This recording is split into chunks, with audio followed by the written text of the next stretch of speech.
We're a unique podcast for families of faith, produced by parents and pastors who understand and appreciate how hard it is to maintain your faith in a hostile culture.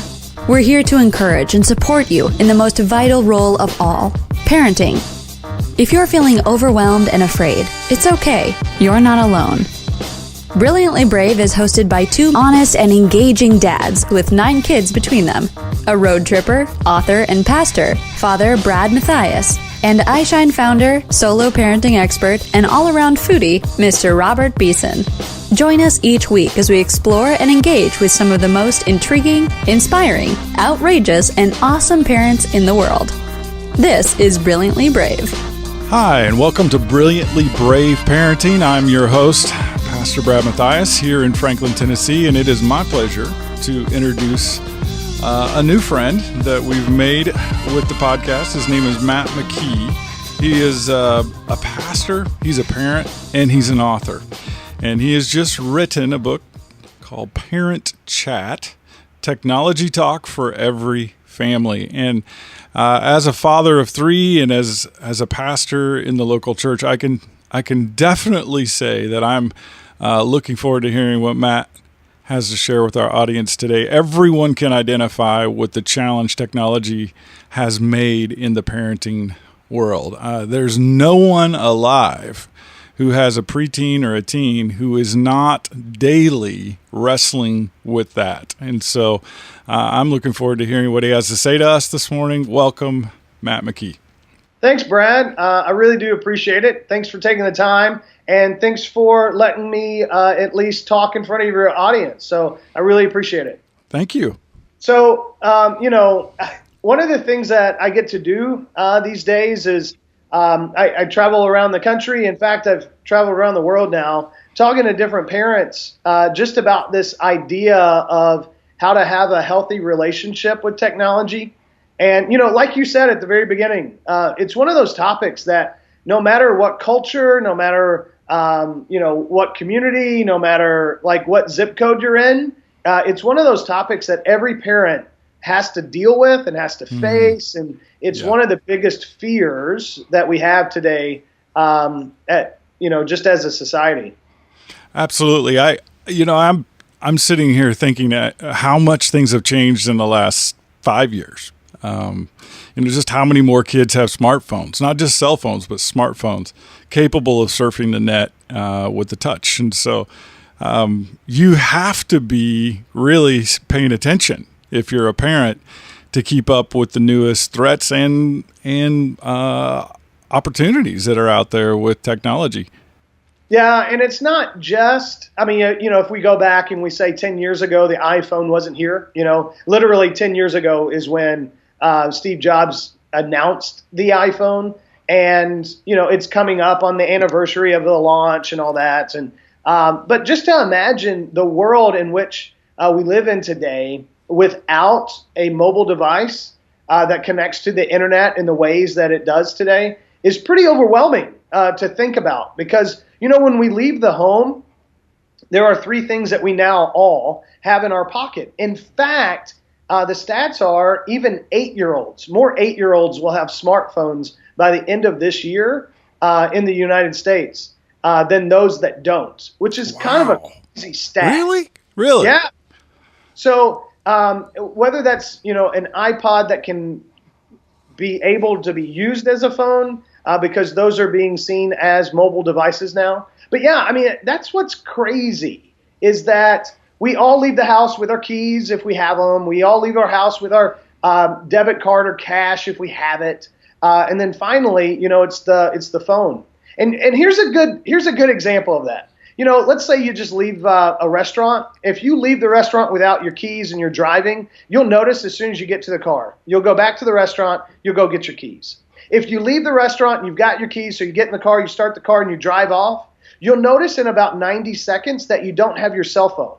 And you'll turn around the car and you'll go get your cell phone because you'll go, oh, no, I'll go get that. But what's crazy to me is if you have your keys and you got your phone, you'll notice in about 9 minutes that you don't have your wallet, and you may or may not go back that night. You may go back the next day to go get your money. Yeah, that's so true.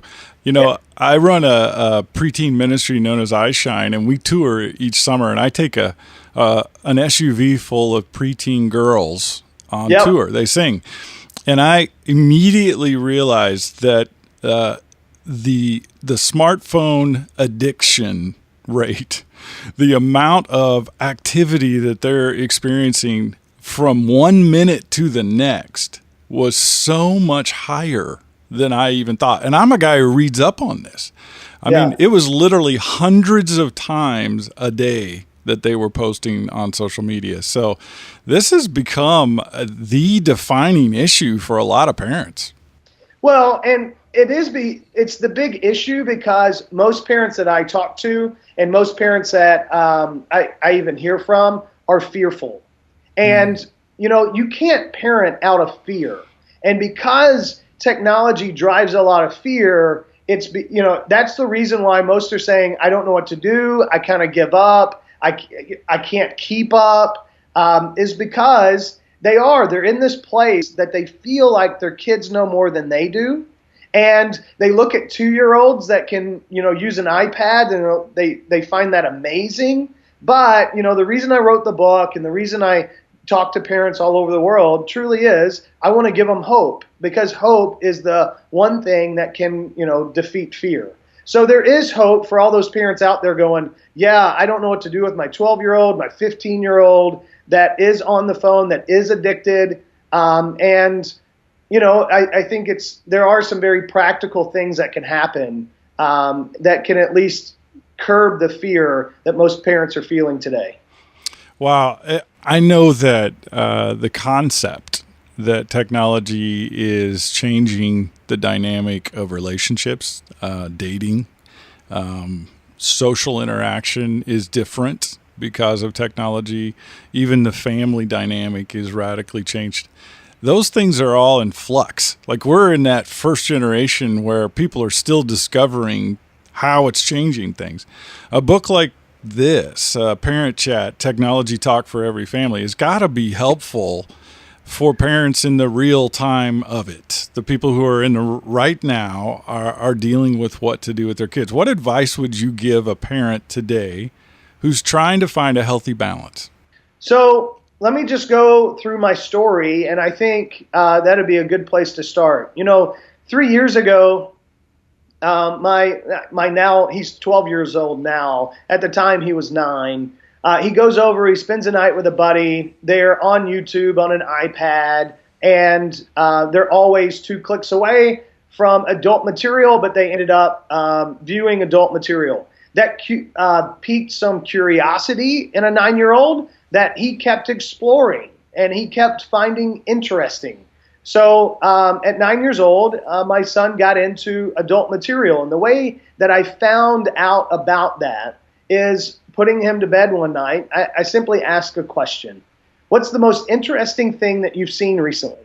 And he said, Dad, did you know that Superman and Wonder Woman take off their clothes sometimes? Now, as a dad, that truly broke my heart because I knew that he had been exposed. I knew that he had seen things that I never wanted my 9-year-old to see. And that all started with a question. And you know what? I mean, here's the telltale sign of how much technology has affected our culture is that a very popular adult material magazine no longer is producing nude photos.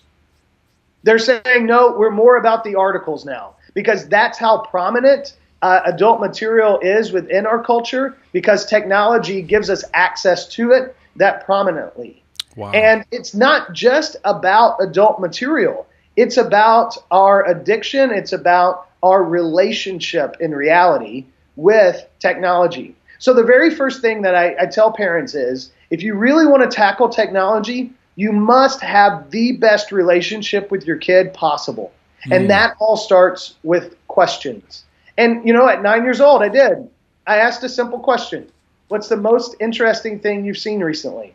That opened me up to his world and his eyes, and it gave me his experience.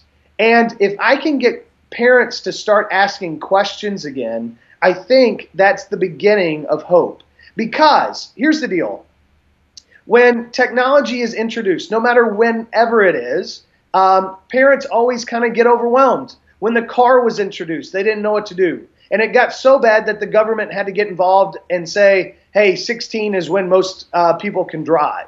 I mean, so, will the government get involved someday about how much use of technology we have? I mean, I hope not. Don't get me wrong. But it is that big of an issue, and there is that much of effect that technology will have on us. Now, not only is it driving, not only, but it's TV. When TV was introduced, parents had to go, okay, how much TV are we going to let them watch? When the phone was introduced. So it's not exactly new, and it's a lot of different principles throughout history that we can apply to what technology is today.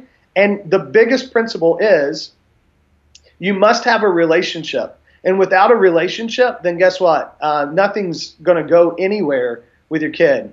And those relationships start with great questions. Wow. That's a very insightful thought. As we look at parenting, as we look at relationships, what is it that defines them? How do we establish them? How do we maintain them? I know as a parent, when my kids were 10, 11, 12, getting into 6th, 7th grade, the normal discussion started to go away, and there was an isolating thing that started to happen. So this idea of engaging our kids with questions to maintain and establish relationship is definitely a strategy I think that many of us could really profit from. Do you have any context for that? Is that something that you did at the beginning of your day or at the end of your day over dinner? How did you engage your kids with questions? Yeah, so, as much as we like to say kids are addicted to their technology, parents are too. And that's something we had to realize as a family.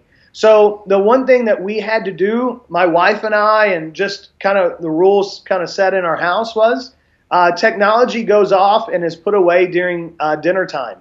And we would measure success of our week on how many times we sat at the dinner table without technology.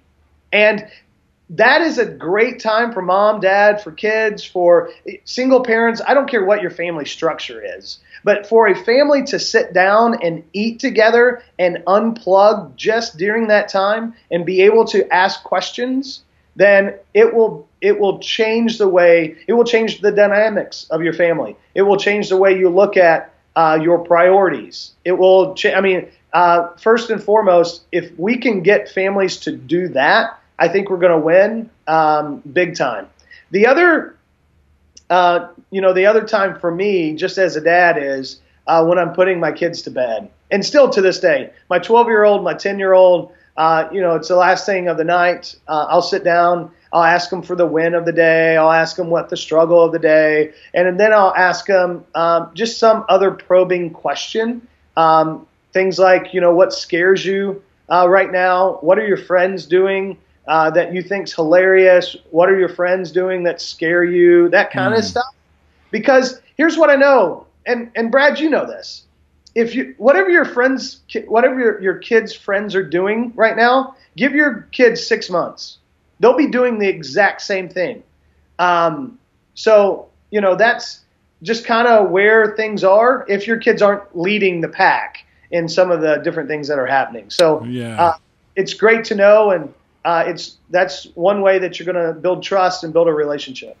Yeah, I'm thinking about the typical family structure and dynamic, whether it's a blended family, a solo parent, or a traditional family. The amount of space that we have in our lives that's not scheduled is pretty slim. So the idea of creating time or space in your schedule that's screen free, the idea of not having a smartphone or a TV or a radio on, I know that is just as simple as being intentional. Like actually just sitting down with your spouse and saying, we've got to do something to create this space in our family's life for us to engage with our kids without the distraction, without the other voices that come with media. I have a question for you. You said you really uncovered this sort of insidious presence with your 9-year-old of seeing adult material online. How did you respond to that? And what if a parent out there has had a similar sort of a wake up that their youngster, their preteen is somehow getting involved with or has been exposed to adult material? What advice would you give them on how to police that? Yeah, so there's a couple different things that I did. First and foremost, I told my oldest, his name's Patriot, and I said, Patriot, this is something that I'm never going to yell at you about. This is something that we're going to take very seriously, and it's something that we're going to get through together, because this is something you're going to have to deal with for the rest of your life. Because it's just something that's very prominent. So, that's the first and foremost, to say that I'm here, that you can trust me, that I'm not going to blow up, and that we're in this together. So, that's whether it's starting off and explaining to him that right now I'm your accountability, after setting the expectation of after you turn 18 and you're off on your own, that you're going to need other accountability in your life, not just around this subject, but multiple subjects. And so we had to, at 9 years old, we had a very grown-up conversation. And that's, it was before I expected it to happen, but I'm glad that it did. And the other piece to this is it sent me on a journey. And that journey was, what is the best solution out there that will help me tame technology? And what I found was there's quite a few companies that were launching and a lot of different things. And one of the things that I've had the privilege of doing is starting companies and helping fund companies. And, it's you can call me a serial entrepreneur. So I went looking for the best solution I could find, and ended up finding the little company that hadn't launched yet. And that company is called Circle with Disney. And Circle is a little box you put into your house that helps you monitor, filter, put bedtimes, put time limits on the internet for all of the devices in your home. So I was very early on, actually before Disney even came on board with Circle, and I said, hey, how can I help? So I've been on their board, on their advisory board for over 2 years because I said, hey, we've got to help out as many families as possible. So there is a technology solution that helps me, make sure that all the devices in my home are filtered and safe without adding any more software, which is really kind of cool. And then there's also the relationship aspect. And that two-prong approach, I believe, is what, 3 years later, is why my son at 12 years old says, Dad, I want other kids not to see what I've seen. And he's become an advocate, and he's become empowered. So, and without that approach, without that two-prong deal, I would say we'd be in a very different world today, just with family. Well, that's a very practical opportunity for parents who either have already experienced this, like you have, where they've bumped into kids getting into content that they're not supposed to be in, or just the balance that they're seeking in the home. The idea that you could actually install something like Circle and it would monitor and manage for your home just the exposure points and length duration of exposure that kids would have on their devices. I think that's an amazing tool. How would a parent find that? Is there a website they could look up for that? Well, you can actually go to any Best Buy or any Target today. You can also go on Amazon. It's widely available all over the United States. In fact, it'll be in 20 countries. So if you have international people, it'll be in 20 countries by the end of the second quarter of this year, which is pretty exciting. That's great. So how expensive is this, and how hard is it to set up? So the whole idea was, how do you help, Circle calls it the chief home officer. Normally they're not the technology person in the family. So how do you help that person, set up something very easily So in 3 steps, you're up and running. It's unbelievably easy, which is the number one thing that we've seen from families. It's $99.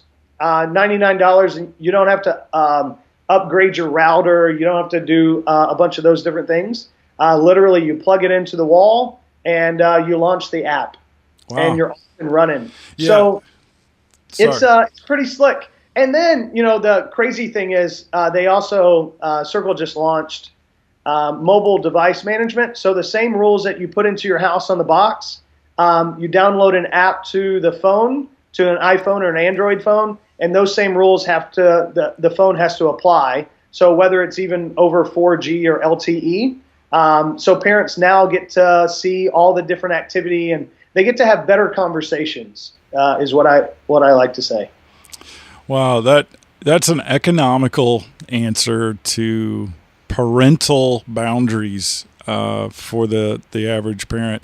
I know a $99 investment to know exactly what's going on with your kids and balancing that out in your home is a really fair and affordable opportunity for most families. So, wow, I will not only encourage that right now on air, but I would also blog about that. I have a blog called roadtripparenting.com, and I know that the readers of my blog are constantly bumping into these areas of technology, and they're just not sure how to respond. What is an appropriate response? And usually parents will look around their sphere of influence. So they'll talk to other parents and say, well, what do you let your child do? And when did you let your Susie or your Johnny start to have this experience? What advice would you give a parent who's just not sure what is the age appropriateness of technology?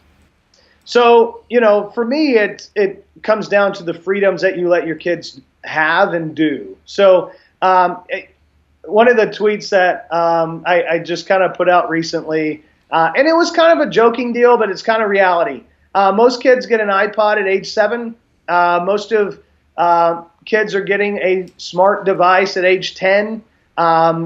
Many kids are getting their first kind of prepaid debit card at around 12, 13. They're learning to drive at 16, and they're not moving out of the house until they're 29-ish, right? So that was the joke of the text. But the freedom aspect of all of that. No, here's the deal. I get the question a lot. When do I give my kids a smartphone? And I say, whenever you feel comfortable as a parent letting your kids go off by themselves, whether that be to the local ice cream parlor or whether that be down the street or whatever that is, whenever they're off by themselves, that's probably a good time. So if that's 12, awesome. If that's not until they're 14, congratulations. That's to me, it's a freedom question. At what point are you saying that you're going to give them more and more freedom? And one of the things I learned, and I'm a big fan of Reggie Joyner, and Reggie kind of taught me along the way. As parents, we move from authority to influence, and authority means I can set the rules and you have to abide by my rules, and I have authority over you. And influence means I get to impact you in a different way, or I hope to at least encourage you to abide by those rules. And so that's a freedom issue there as well. And with technology, the same things are going to go.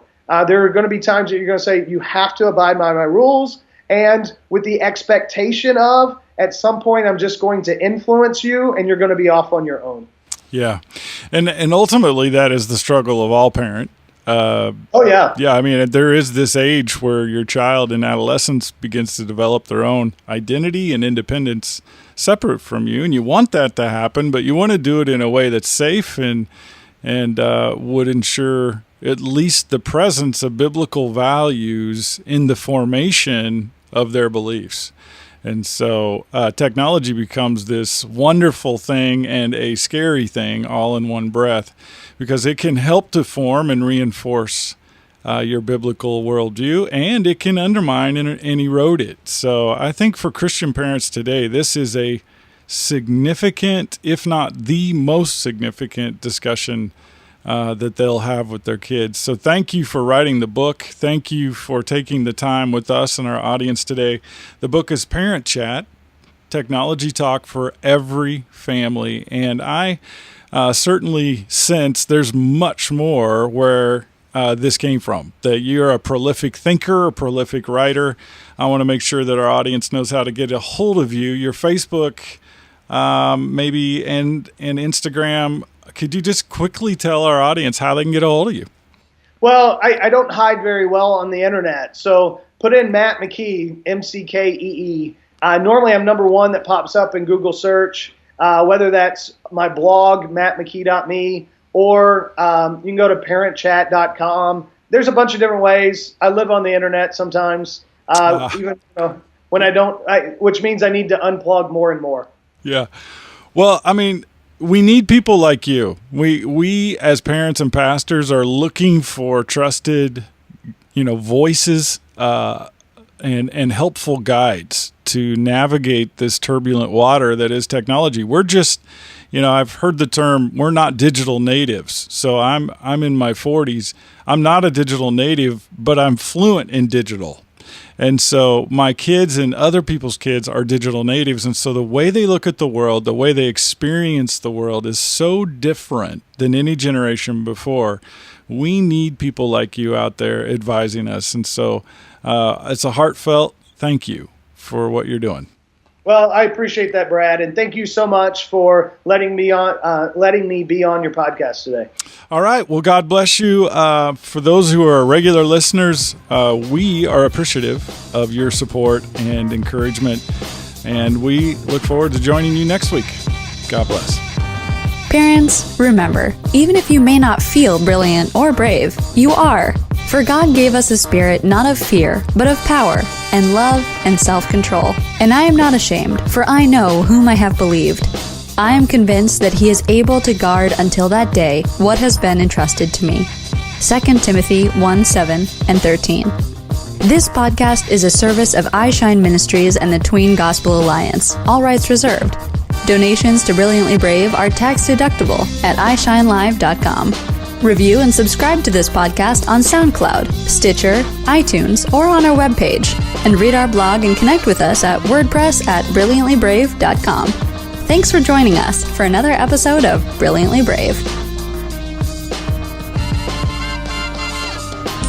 What our kids believe is going to define them for a lifetime. According to George Barna, by the age of 13, what a kid believes is what he'll die believing. For parents and for pastors, that's a frightening experience, especially if you've got an 11 or 12-year-old. At the iShine Ministries headquarters, this became a huge priority in the last year. We partnered with the Tween Gospel Alliance to bring you a brand new resource known as the Shock and Awe Study Guide. And I'm here with one of the co-founders of this entire program, Robert Beeson. Can you tell us, what is the Shock and Awe Study Guide? It is awesome. More than that? Yeah. Okay. The Shock and Awe Study Guide is a super cool thing that either a parent can do with their kid, or a youth pastor can do with their students, or a children's pastor can do with their students. And here's the cool thing about it. It is apologetics for kids. So it's the really huge evidence and thoughts of apologetics wrapped in a way that is really tangible and simple for kids to understand, answering 4 primary questions. And they are, what if there's a God? What if the Bible is true? What if Jesus is who he said he was? And what if I'm part of that plan? And we believe if you can answer those 4 questions and you are drawn through evidence proving those 4 questions, that really it's gonna establish a pretty unshakable foundation of faith. That sounds very helpful, especially if you're a parent or pastor and you're concerned about the condition of your child's faith, what they believe, what the voices of culture are telling them. If that's you and you're interested, go to ishinelive.com and check out in our web store the Shock and Awe Study Guide. It has a digital cloud video base, so it's 4 studies in a small paperback volume for $9, and it has 4 videos that go with 4 studies. It can be done in a weekend, it can be done over a month, or it can be done bi-monthly, however you need it. It is a fantastic resource that I have used as a pastor in my own home church, and I have been impressed. So check it out. Check it out.